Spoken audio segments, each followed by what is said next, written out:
Hello बच्चों, I am Rashmi Chand. Welcome you all in my YouTube channel RG kids education. आज मैं class 10 real numbers का second part लेके आई हूँ, जिसमें हम सीखेंगे कि इक्विवेलेंस डिवीजन एल्गोरिथम से हम एचसीएफ को कैसे फाइंड आउट करते हैं। इसके पहले वाले वीडियो में मैंने आपको इंट्रोडक्शन दिया था रियल नंबर्स में कि मैं इस चैप्टर में आपको क्या क्या टॉपिक समझाने वाली हूँ, और मैंने आपको एल्गोरिथम को एक्सप्लेन किया था कि होती क्या है एल्गोरिथम, और मैंने आपको एल्गोरिथम और लेमा में डिफरेंस बताया था कि दोनों की मीनिंग क्या होती है। अब हम डिवीजन एल्गोरिथम को क्वेश्चन में कैसे अप्लाई करेंगे हम वो सीखेंगे।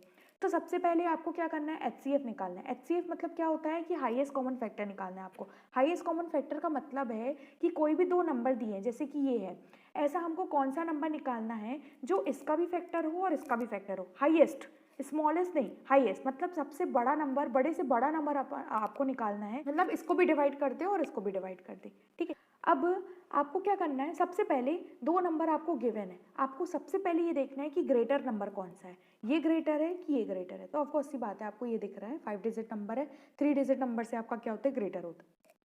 तो मैंने यहाँ पे पहले मैंने बता दिया कि ग्रेटर नंबर क्या है हमारा 38220, ग्रेटर है हमारा 196 से। तो हम यहाँ पे अब क्या करेंगे, डिवीज़न लेमा को अप्लाई करेंगे। डिवीज़न लेमा को अप्लाई करने के पहले आपको सबसे पहले क्या करना है, यहाँ पे साइड में पहले आपको डिवाइड कर लेना है। तो आप क्या करते हो, हमेशा डिवीज़र क्या होता है, छोटा होता है आपका डिविडेंड से, तभी तो आप डिवाइड कर पाओगे, टेबल पढ़ पाओगे। किसी भी बड़े नंबर से आप छोटे नंबर को डिवाइड नहीं कर सकते। किससे, 38220 को मैंने डिवाइड किया है 196 से, तो मेरा क्या आया, 195 आया है। मैंने ये सॉल्व किया, तो मैं 38220 को क्या लिख सकती हूँ एल्गोरिथम से, ये वाला जो नंबर है वो क्या होगा, divisor into quotient plus remainder होगा। तो रिमाइंडर हमारा क्या है, 0 है। तो हम इसको क्या लिख सकते हैं, 38220 इज इक्वल टू हम लिख सकते हैं 196 इंटू 195 प्लस 0। अब आप याद करो, मैंने लास्ट वीडियो में एल्गोरिथम जब समझाई थी तो मैंने ये बोला था कि a is equal to B Q plus R. अगर r की वैल्यू 0 आ जाती है तो हमारा ये जो b रहेगा वो हमारा क्या हो जाएगा, HCF हो जाएगा, है ना। तो यहाँ पे r हमारा क्या हो रहा है, 0 हो रहा है, और b क्या है हमारा, ये वाला नंबर है, a क्या है हमारा, ये वाला नंबर है ना। तो ये जो b है वो हमारा क्या हो जाएगा, HCF। तो b हमारा क्या है, 196 है, तो हमारा इन दोनों का HCF क्या हो जाएगा, 196 हो जाएगा। अब ये तो हो गया क्या, इजी क्वेश्चन हो गया, आपको पहले ही स्टेप में क्या मिल गया, रिमाइंडर 0 मिल गया। अब आपको अगर ऐसा क्वेश्चन दे दिया जाए जैसे कि 867 एंड 255, तो आपको सबसे पहले क्या करना है कि पहले तो आपको ग्रेटर देखना है कि दोनों में से ग्रेटर क्या है। तो 867 क्या है, ग्रेटर है, तो आप किससे डिवाइड करोगे, 255 से डिवाइड करोगे, किसको, 867 को डिवाइड करोगे। तो मैंने यहाँ रफ में डिवाइड किया है, मेरा रिमाइंडर यहाँ पे क्या आ रहा है, 102 आ रहा है, किससे छोटा आ रहा है, इससे छोटा आ रहा है ना। तो मतलब ये और सॉल्व नहीं होगा, कोई नंबर है नहीं तो मैं यहाँ पे नीचे लेके जाती हूँ और मैं इसको सॉल्व कर देती, है ना। पर यहाँ पे कोई नंबर है नहीं और ये इतना ही सॉल्व हो रहा है, तो हमारा क्या है, रिमाइंडर 102 है। तो हम इसको कैसे फ्रेमिंग करेंगे, 867 is equal to 255 into 3 plus remainder, है ना, 102। तो रिमाइंडर हमारा 0 नहीं आ रहा है, तो अभी HCF नहीं निकलेगा हमारा, है ना। हम क्या करेंगे, एल्गोरिथम फिर से लगाएंगे। अब कैसे लगाएंगे, अब आपको क्या करना है, ये तो आपका क्या हो गया, इस पार्ट में डिवाइड हो गया। अब ये जो b है हमारा, है ना, b जो है वो आपका क्या हो रहा है, हम उसको क्या करेंगे, यहाँ पे एल्गोरिथम से सॉल्व करेंगे। तो हमारा b किससे डिवाइड करेंगे, अब हम ये रिमाइंडर से डिवाइड करेंगे। तो ये रिमाइंडर क्या हो गया, 102 से अपन ने डिवाइड किया किसको, 255 को डिवाइड किया, तो 2 हमारा क्वोशंट आया और 51 क्या है, रिमाइंडर। अभी भी रिमाइंडर 0 नहीं आया है, हम पहले इसको फ्रेमिंग कर लेते हैं। 255 is equal to 102 into 2 plus 51 लिख दिया, ठीक है। उसके बाद अभी 0 नहीं आ रहा है, तो हम क्या करेंगे, फिर से हम इसे एल्गोरिथम को लगाएंगे। तो हम क्या करेंगे, फिर 51 से डिवाइड करेंगे किसको, 102 को डिवाइड करेंगे, तो हमारा 2 टाइम में डिवाइड हो जाएगा और रिमाइंडर आ जाएगा 0। तो हम इसको लिख देंगे 51 इंटू 2 प्लस 0 लिख देंगे। अब हमारा जो b है वो क्या है, 51 है, तो HCF क्या हो जाएगा, दोनों का हमारा 51 हो जाएगा। अब ये जो है आपको किससे किसको डिवाइड करना है, अगर ये आपको समझ नहीं आ रहा है ना, तो हम क्या करते हैं, मैं आपको एक चीज़ बताती हूँ, रुकिए। आपको क्या करना है, जैसे कि क्या दिया है, 867 दिया है ना, 867 को मैंने डिवाइड किया है 255 से, तो 3 टाइम डिवाइड हुआ है। 3 टाइम डिवाइड होने के बाद क्या मिला है मुझे, 765 मिला है। कितना आया, 102 आया है ना। तो आप क्या करोगे, अब इससे डिवाइड करोगे किसको, अब ये हमारा डिविडेंड बन जाएगा, ये 255 आप यहाँ लिख दो, ठीक है। फिर आप कितने टाइम किया, ये 2 टाइम गया, 204 गया, 51 आया। अब हमारा ये वाला जो है ये हमारा डिविडेंड बन जाएगा 102, तो ये 2 टाइम चला गया, ये आ गया आपका 0, है ना। अब ये जो लास्ट में आपका डिवीजर जो बचेगा ना वो आपका क्या हो जाएगा, HCF हो जाएगा। पर आपको लिखना कैसे है, इसको लिखना आपको फ्रेमिंग ऐसे है, पहले आप इसको क्या लिखोगे, इस वाले डिविडेंड को आप पहले लिखो, डिविडेंड को क्या लिखते हैं, divisor into quotient plus remainder लिखते हैं। फिर आपका डिविडेंड क्या हो गया, 255 हो गया, तो आप नेक्स्ट स्टेप में 255 को लिखोगे कैसे, 102 इंटू 2 प्लस 51 लिखोगे, है ना। यहाँ पे डिवीजर का मल्टीप्लिकेशन कोशेंट से करते हैं और फिर रिमाइंडर ऐड कर देते हैं, है ना। अब ये आ गया, यहाँ पे भी जीरो नहीं आ रहा है, तो अब क्या करोगे, हमारा डिविडेंड क्या हो गया, 102 हो गया है, तो 102 को आप क्या लिखोगे, 51 इंटू 2 प्लस जीरो लिख दोगे। तो अब रिमाइंडर हमारा जीरो आ जा रहा है, तो हमारा जो बी है, बी मतलब आपका डिवीजर जो है वो क्या है, 51 है, तो आपका क्या हो जाएगा, 51 क्या हो जाएगा, HCF हो जाएगा। तो अगर ये चीज़ आपको समझ नहीं आती है तो आपको क्या करना है, जैसे मैंने आपको अभी करके बताया, आपको वैसे कर लेना है रफ में, और आपको यहाँ पे स्टेप्स दिखा देना है। ये दिखाने की ज़रूरत नहीं है, ये आप रफ में दिखा सकते हैं, और अगर नहीं दिखाना है तो भी चलेगा, आपको ये स्टेप्स दिखाना है। यहाँ पे एल्गोरिथम में आपको स्टेप्स इंपॉर्टेंट है, आप स्टेप्स यहाँ डिफाइन कीजिए और उसके बाद आपके एल्गोरिथम से HCF फाइंड हो जाएगा, ठीक है। तो इसी तरीके से आप दूसरे क्वेश्चंस भी कर सकते हैं। मैंने आपको इसलिए पहले स्टेप में जो जीरो आ रहा है वो वाला क्वेश्चन करा दिया, और यहाँ पे जब थर्ड स्टेप में जीरो आ रहा है तो मैंने एक क्वेश्चन ये करा दिया, ताकि अगर आपको इससे रिलेटेड कुछ भी क्वेश्चंस आपको मिलते हैं तो आपको इजीली बन जाए। अब हमको क्या करना है, अब हमको दिया है कि अब आपको इक्विलेट्स डिवीजन एल्गोरिथम से आपको फाइंड करना है कि आपको स्टेटमेंट को प्रूफ करना है एल्गोरिथम से, है ना। तो स्टेटमेंट को प्रूफ करना है तो आप कैसे करोगे, आपको दिया है show that any positive odd integer is of the form 6q + 1 और 6q + 3 और 6q + 5 where q is some integer. हमको ये स्टेटमेंट को शो करना है कि ये कैसे आ रहा है हमारा, ठीक है। तो सबसे पहले तो आपको क्या क्या वर्ड्स दिए हैं वो आपको मीनिंग पता होना चाहिए। इंटीजर्स क्या होते हैं, negative number, positive number, zero, आपके सारे क्या होते हैं, इंटीजर्स होते हैं, ठीक है।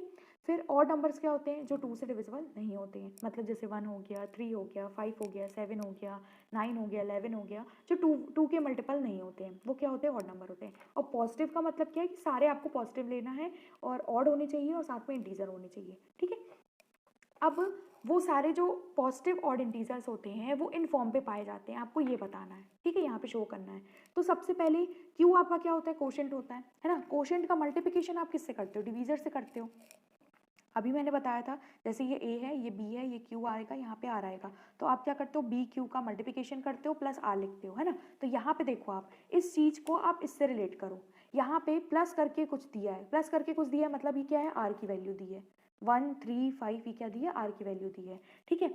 और जो बी है, बी का इंटू क्यू से हो रहा है, तो क्यू तो आपको गिवन है, बी की वैल्यू क्या हो जाएगी, 6 हो जाएगी, तो हमको यहाँ से बी की वैल्यू क्या मिल गई, 6 मिल गई, ठीक है। तो अब हम क्या करेंगे, सबसे पहले हम लिखेंगे इसी फॉर्म पे, इसको देखते चलेंगे हमेशा। एल्गोरिथम में जो हमारा जो मेन स्टैंडर्ड अपन ने बनाया है, A = BQ + R, हम उसी को फॉलो करेंगे हर जगह। तो हम सबसे पहले लेंगे कि A कोई क्या है, हमारा पॉजिटिव इंटीजर है, और B की वैल्यू यहाँ पे अपन ने अभी निकाली है कि B की वैल्यू क्या है, 6 है, क्योंकि क्वोशिएंट का मल्टीप्लिकेशन किससे हो रहा है, 6 से हो रहा है, हर बार क्या हो रहा है, 6 से मल्टीप्लिकेशन हो रहा है। तो हमने ले लिया कि B की वैल्यू क्या है, 6 है। अब हम इक्विलिट्स एल्गोरिथम निकालेंगे। इक्विलिट्स एल्गोरिथम के थ्रू अब हमें क्या पता है, यहाँ पे तो B की वैल्यू पता चल गई, वैसे होती क्या है, A = क्या होता है, BQ + R होता है ना। हमको B की वैल्यू पता चल गई है, यहाँ से ये आपने कंपेयर करके देखा, तो आप यहाँ पे क्या लिख दोगे, 6q + R लिख दोगे, ठीक है। अब R की वैल्यू मैक्सिमम कहाँ तक पहुँच रही है, 5 तक पहुँच रही है ना। मतलब 5 से ग्रेटर 6 से क्या होगी, हमेशा छोटी होगी R की वैल्यू, ठीक है। और यहाँ पे क्या होगी, 0 से क्या होगी, बड़ी होगी, है ना। तो हम क्या लेंगे, यहाँ पे 0 1 2 3 4 5, हम ये सारी क्या लेंगे, R की वैल्यू लेंगे, और जो Q होगा वो हमेशा क्या होगा, 0 से क्या होगा, हमेशा ग्रेटर और इक्वल टू होगा, ठीक है। अब R की वैल्यू अगर इस फॉर्म पे लिख रहे हो आप, तो इसको स्टैंडर्ड फॉर्म पे कैसे लिख सकते हो, R जो है 6 से लेस देन है और 0 से क्या है, ग्रेटर देन और इक्वल टू है, मतलब 0 भी हो सकती है R की वैल्यू, और 6 से छोटी होगी, यहाँ 6 नहीं लिखा है ना, तो यहाँ पे 6 से छोटी होगी। देखो क्वेश्चन में आपका 6 नहीं लिखा हुआ है, 6q + 1 6q + 3 6q + 5 लिखा है, 6 तक नहीं किया है, तो आप 6 से क्या लोगे, छोटी लोगे हमेशा, ठीक है। और 0 का भी इन्वॉल्व इसलिए किया है, अभी आप दिखा सकते हो, यहाँ पे आपको शो करना है बस नॉर्मल। तो आप सबसे पहले क्या करोगे, यहाँ पे आप बारी बारी से क्या लो, 0 लो, फिर 1 लो, फिर 2 लो, फिर 3 लो, फिर 4 लो, फिर 5 लो, ऐसे बारी बारी से आप यहाँ पे वैल्यूज पुट करो। तो मैंने यहाँ पे जब r की वैल्यू मैंने क्या लिखी, 0 लिखी, तो 6q बस हो जाएगा। 6q में 0 आप ऐड करोगे तो क्या होगा, 6q आएगा। फिर मैंने r की वैल्यू यहाँ पे क्या लिखी, 1 लिखी, तो ये क्या हो जाएगा, 6q + 1 हो जाएगा। r की वैल्यू मैंने जब 2 लिखी तो 6q + 2 हो जाएगा। r की वैल्यू 3 लिखी तो 6q + 3 हो जाएगा। ऐसे ही r की वैल्यू 4 और 5 में क्या हो जाएगा, 6q + 4 एंड 6q + 5 हो जाएगा। अब हम क्या करेंगे, अब हमको ये जो क्वेश्चन में दिया है, अब ये दिया है कि जो ऑड इंटीजर्स होते हैं वो इस फॉर्म पे होते हैं, तो हम इन्हीं को लेके चलते हैं पहले। तो हमने क्या किया, पहले 6q + 1 = 6q + 1 को ले लिया हमने। ये क्या है हमारा, a = 6q + 1 है, क्वेश्चन में ही दिया है इसलिए हमने ये वाली टर्म ली है। तो 6q + 1 लिया है, तो आपको सबसे पहले ये पता होना चाहिए कि जो ऑड इंटीजर होता है, ऑड नंबर होता है, वो क्या होता है, 2 के मल्टीपल में नहीं आता है।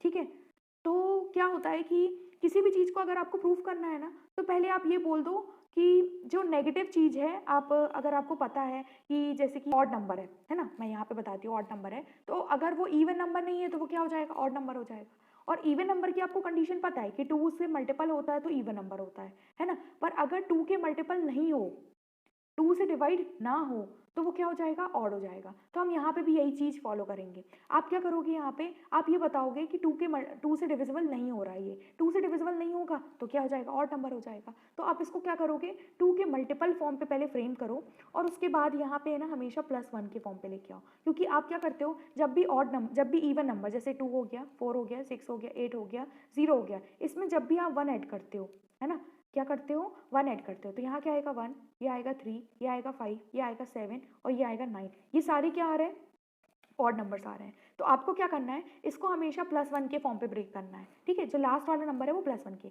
यहाँ पे +1 के फॉर्म पे ऑलरेडी दिया है, तो आप क्या करोगे, इसको 2 के मल्टीपल बस बनाओगे। तो आप क्या करोगे, 2 × 3 क्या होता है, 6 होता है, तो मैंने ऐसा ब्रेक कर दिया। अब ये मैं 3q को क्या कर दूंगी, k1 सपोज कर दूंगी। तो ये क्या हो गया, इवन नंबर का मल्टीपल हो गया, 2 का मल्टीपल हो गया, और उसमें जब आप ऐड कर दोगे 1 को, तो वो क्या बन जाएगा, ऑड नंबर बन जाएगा। तो मैंने ऐसे इसको ब्रेक कर दिया है। तो 2k + 1 कर दिया, इस 3q की जगह मैंने k1 लिख दिया। ठीक है, अब मैंने बता दिया कि k1 क्या है, मेरा पॉजिटिव इंटीजर है, कोई भी पॉजिटिव इंटीजर है। ठीक है, फिर नेक्स्ट, अब क्वेश्चन में दिया है 6q + 3 दिया है, तो मैं इसको ब्रेक करूंगी। तो 3 को क्या करना है, आपको +1 के फॉर्म पे बनाना है। तो 1 में कितना ऐड करोगे कि 3 आएगा, तो 2, तो 2 + 1 लिख सकते हैं हम इसको, है ना। और 6q को क्या लिखोगे आप, 2 के मल्टीपल में लिखोगे। तो 2 के मल्टीपल में कैसे लिखोगे, 2 × 3q लिखोगे। अब आप यहाँ इन दोनों टर्म पे देखो, +1 को आपको कुछ भी नहीं करना है, क्योंकि ऑड नंबर की ये क्या प्रायोरिटी रहती है कि इवन नंबर पे जब आप 1 को ऐड करते हो तो आपका क्या आता है, ऑड नंबर आता है। और 1 मैं इसलिए लेके चल रही हूँ क्योंकि ये सारी कंडीशन में सेट हो जाएगा। ठीक है, 3 भी ले सकते हैं, 3 आप लोगे, यहाँ ले लोगे, यहाँ ले लोगे, पर आपका इस वाले केस में 3 नहीं हो पाएगा ना, इसलिए मैंने क्या लिया है, 1 लिया है। ठीक है, ताकि सारे केसेस पे क्या कर सकें, हम फॉलो कर सकें। अब मैं क्या करूँगी, यहाँ पे इन दोनों टर्म से, ये इतना जो टर्म है, इतना टर्म से मैं क्या करूँगी, 2 को कॉमन ले लूँगी, क्योंकि दोनों में 2 मल्टीपल, यहाँ पे 2 दिख रहा है तो मैं 2 को ले लेती हूँ कॉमन। तो इसमें से जब मैं 2 को कॉमन लूँगी तो क्या निकलेगा, 3q निकलेगा, है ना। प्लस 2 में से 2 कॉमन निकालेंगे, मतलब आप क्या बचेगा, 1 बचेगा, फिर +1। तो इस 3q + 1 को आप क्या लिख दोगे, k2 लिख दोगे, और k2 क्या है, हमारा पॉजिटिव इंटीजर है।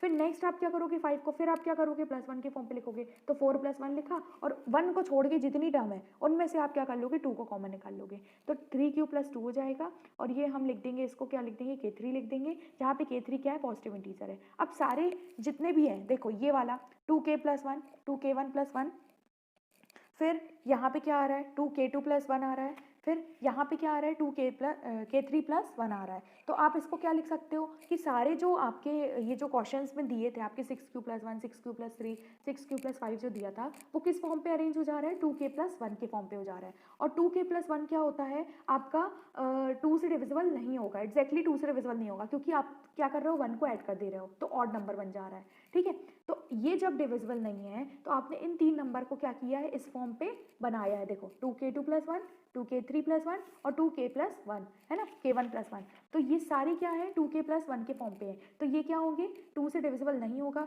जब ये नहीं होगा तो ये क्या, हमने इन सारे को क्या किया, इस फॉर्म पे किया है, तो ये भी नहीं होगा। तो जब 2 से डिविजिबल नहीं है तो ये सारे क्या है, ऑड नंबर्स है। ये हमारा प्रूफ हो गया। आपको क्या करना है, ये जो स्टेप्स हैं ये आपके क्या है, सिमिलर रहेंगे। आपको हर स्टेप में, हर क्वेश्चन में आपको यही चीज़ करनी है। बस जैसा आपको क्वेश्चन में बोला जाएगा आपको वो, अगर स्क्वायर बोला तो स्क्वायर करना है, क्यूब बोला तो क्यूब करना है, नॉर्मल अगर कोई नंबर बोला तो आपको नॉर्मल लेके चलना है। बस आपको वो कंडीशन आपको सेटिस्फाई करानी है। अब आपका नेक्स्ट क्वेश्चन जो दिया है वो क्या है, जैसे कि इक्विलिब्रियम डिवीजन लेमा को यूज़ करके आपको शो करना है कि square of any positive integer is either of the form 3m और 3m+1 for some integer m। ठीक है, आपको बताना है कि किसी भी पॉजिटिव इंटीजर का स्क्वायर करते हैं तो वो किस फॉर्म पे होता है, या तो 3m के फॉर्म पे होता है या तो 3m+1 के फॉर्म पे होता है। तो सबसे पहले आपको बेसिक आपका क्या है, यहाँ पे देखो, ये अगर मैं इसको कंपेयर करूँ तो ये मेरा किससे आ रहा है, a=bq+r होता है। तो हमारा +1 में यहाँ पे प्लस के फॉर्म पे 1 दिया है और यहाँ 3m दिया है, मतलब जो q है वो हमारा क्या है, m है, और b क्या है, हमारी वैल्यू क्या है, 3 है। तो हमने यहाँ पे b की वैल्यू क्या कर दी, 3 कर दी। ठीक है, और ये तो हमारा क्या रहेगा, सेम रहेगा हर क्वेश्चन में कि a क्या है, हमारा कोई पॉजिटिव इंटीजर है, b हम इसको देख के बता देंगे कि b की वैल्यू क्या है, और उसके बाद हम क्या कर देंगे, इस फॉर्म पे अरेंज कर देंगे। तो b की वैल्यू 3 हो गई, तो 3q+r हो गई। r की वैल्यू कहाँ तक जाएगी, 1 से, मतलब 1 तक जाएगी, मतलब 2 से छोटी होगी। और कहाँ से स्टार्ट होगी, यहाँ पे प्लस क्या है, 0 आ जाएगा, कुछ नहीं दिया मतलब क्या है, +0। तो क्या होगी, 0 से बड़ी या इक्विवेलेंट होगी, और 3 से क्या होगी, स्मॉल होगी। और q तो हमेशा क्या होता है, 0 से बड़ा होता है और इक्वल होता है। तो हम ये कंडीशन तो हर जगह रखेंगे। अब आप क्या करोगे, जैसे कि अभी अपन ने क्या किया था, r की वैल्यू बारी बारी से रखी थी, तो यहाँ पे भी हम क्या क्या कर देंगे, r की वैल्यू रख दो बारी बारी से, पहले 0 रख दो, फिर 1 रख दो, फिर 2 रख दो। तो मेरी क्या आ जाएंगी वैल्यू, 3q+1 3q+2 आ जाएगी। मैंने यहाँ पे लिख दिया r=0 r=1 r=2। अब आपको क्वेश्चन में क्या दिया है, square of any positive integer. तो पॉजिटिव इंटीजर हमने क्या लिया, a लिया है, तो हम इनका बारी बारी से क्या करेंगे, स्क्वायर निकालेंगे। ठीक है, तो मैंने क्या किया, सबसे पहले पहला वाला क्या था, 3q था, पहला वाला हमारा क्या था, 3q था। तो a स्क्वायर किया तो इसका भी स्क्वायर हो जाएगा, तो ये क्या हो जाएगा, 9q² हो जाएगा। अब क्वेश्चन में हमको क्या करना है, 3m और 3m+1 के फॉर्म पे करना है ना। तो हम इसको क्या करेंगे, 3 का मल्टीपल बनाएंगे। हमको क्वेश्चन में दिया है 3m और 3m+1 के फॉर्म पे होता है कोई भी स्क्वायर, अगर पॉजिटिव इंटीजर का स्क्वायर निकालते हैं तो वो इस फॉर्म पे पाया जाता है ना। तो हम क्या करेंगे, ये जो भी आपका आ रहा है उसको आप 3 का मल्टीपल बनाओगे। ठीक है, तो आप 3 का मल्टीपल बनाओ, तो 9 को आप 3 का मल्टीपल कैसे लिख सकते हो, 3 × 3 q² लिख सकते हैं। ठीक है, तो आपने क्या कर दिया, इस 3q² को आपने k1 सपोज कर दिया, 3 बस आप रहने दोगे यहाँ पे। ठीक है, तो k1 हमारा क्या हो जाएगा, पॉजिटिव इंटीजर हो जाएगा। नेक्स्ट, जब आप क्या करोगे, r की वैल्यू 1 पुट करोगे, तो मैंने क्या किया, ये आया था मेरा, a की वैल्यू क्या आई थी हमारी, 3q+1 आई थी, है ना। तो हमने क्या किया, यहाँ पे भी स्क्वायर कर दिया और यहाँ पे भी स्क्वायर किया, तो यहाँ तो होल स्क्वायर हो जाएगा। होल स्क्वायर का फॉर्मूला क्या होता है, a² + b² + 2ab होता है, तो मैंने ये फॉर्मूला लगा दिया यहाँ पे। ठीक है, नेक्स्ट आपको क्या करना है, यहाँ पे क्वेश्चन में क्या दिया, +1, यहाँ पे क्वेश्चन में क्या दिया है, 3m और या 3m+1 दिया है। तो आपको क्या करना है कि अगर 1 आपका प्लस में हो रहा है ना, तो आप इसको +1 छोड़ दो, उसको कुछ नहीं करोगे आप। और अगर नहीं हो रहा है तो आप क्या कर दो, उसको बना दो, +1 के फॉर्म पे बना दो। तो सबसे पहले यहाँ तो +1 था, तो मैंने क्या किया, ये 2 स्टेप से मैंने 3 को कॉमन लिया। तो मैंने 3 कॉमन लिया, 9 से लिया 3 कॉमन, तो 3 बचा, 6 से लिया तो 2 बचा। अब मैं इसको क्या कर दूंगी, k2 सपोज कर दूंगी, तो k2 मेरा क्या हो जाएगा, पॉजिटिव इंटीजर हो जाएगा। नेक्स्ट, r की वैल्यू जब 2 रखी थी तो क्या है, a की वैल्यू आई थी 3q+2 आई थी, फिर मैंने दोनों साइड स्क्वायर कर दिया, तो स्क्वायर करने पे मुझे क्या मिला, a² + 2ab + b² मिला। अब ये 4 आया ना, मैंने अभी बताया आपको क्वेश्चन में 3m+1 के फॉर्म पे लेके आना है, तो आप क्या करोगे, इसको 1 के फॉर्म पे लिखोगे, तो 4 को आप क्या लिख सकते हो, 3+1 लिख सकते हो। बस आपको क्या करना है, इस पूरे स्टेप से आपको 3 को कॉमन लेना है। तो जब आप इससे, इन दोनों से मैंने यहाँ पे पहले लेके रखा है, इन दोनों से लिया तो मेरा यहाँ पे 3q² और इससे लिया तो 4q आ गया। अब जब इससे और इससे लूँगी तो ये 3 तो यहाँ निकल जाएगा, ये एज इट इज़ आएगा, और यहाँ पे क्या हो जाएगा, 1। ठीक है, फिर +1, तो इस पूरे टर्म्स को क्या लिख दूंगी मैं, k3 लिख दूंगी। अगर ये आपको थोड़ा सा कन्फ्यूजन क्रिएट कर रहा है तो आप इसको ऐसा लिख लीजिए, पहले ये 3+1 लिख लो, और इस पूरे से आप क्या कर लो, 3 को कॉमन ले लो। 3 को कॉमन लोगे तो क्या हो जाएगा, ये 3q² + 4q + 1 हो जाएगा, और ये वाला +1 यहाँ पे आ जाएगा।